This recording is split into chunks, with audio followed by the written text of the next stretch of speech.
बारे में क्या आपकी राय है?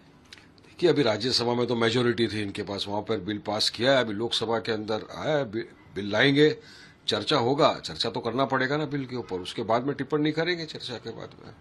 आपकी आपत्ति है इस बिल के ऊपर? आपके क्या राय है? देखिए साहब, मैंने हमेशा से कहा, हमारा ये मानना है कि हम वंदे मातरम का आदर करते हैं, सम्मान करते हैं, लेकिन आप किसी को जबरन फोर्स नहीं कर सकते कि आपको ये पढ़ना ही पड़ेगा। आपने नहीं पढ़ा तो आप एंटी नेशनल हो गए, आप पेट्रियोटिक नहीं रहे। ये जो भाजपा और आरएसएस वाले बोलते रहे, ये सरासर गलत बात है। देखिए, वंदे मातरम के अंदर कुछ ऐसी पंक्तियां हैं जो एक मुसलमान नहीं बोल सकता, वो पंक्तियां, वो शिर्क गिना जाता है, गुनाह में आ जाता है कि मुसलमान का ईमान किस चीज के ऊपर है, हम सिर्फ अल्लाह की वंदना करते हैं। मगर इसमें ऐसी पंक्तियां है, वो बोलेगा तो मुसलमान में शिर्क में आ जाता है, आप फोर्स नहीं कर सकते है ना। अब इतना ही नहीं, आप मुझे बताइए, मार्च 2026 का सुप्रीम कोर्ट का मैं आपको जजमेंट बताता हूं वंदे मातरम पे, जिसमें एक प्ली फाइल करी गई थी मिनिस्ट्री ऑफ होम अफेयर्स द्वारा।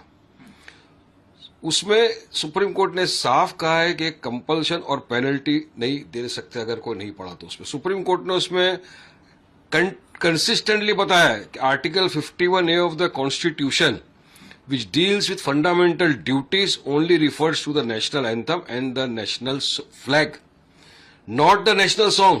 Vande Mataram national song है.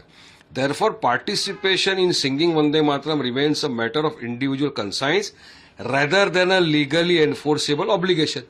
यानी आप किसी को जबरन नहीं बोल सकते कि आपको ये बोलना ही पड़ेगा।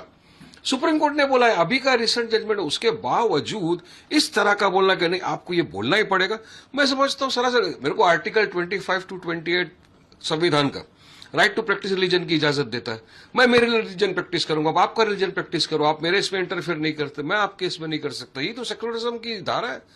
गंगा जमनी तहजीबी का हम ये सबूत देते हैं, देश भर में डेमोक्रेसी है, ये संविधान को मानने वाले लोग हैं। अब चलिए, अगर मैं नहीं पढ़ा, जबरन आप मुझे बोले नहीं बोलना ही पड़ेगा, आप मेरे सर पे गन रख दो, आप बोलोगे फांसी पे चढ़ा दो वारिस पठान को, नहीं पड़ेगा तो आप क्या करेंगे? गोली मार देंगे मेरे को, फांसी पे चढ़ा देंगे, क्या कर देंगे? तो सरकार तो ये अभिव्यक्ता की जो आजादी है, जो संविधान ने दिया, वो छीनने की बात कर रही है। इसलिए हम बोलते हैं कि मैंडेटरी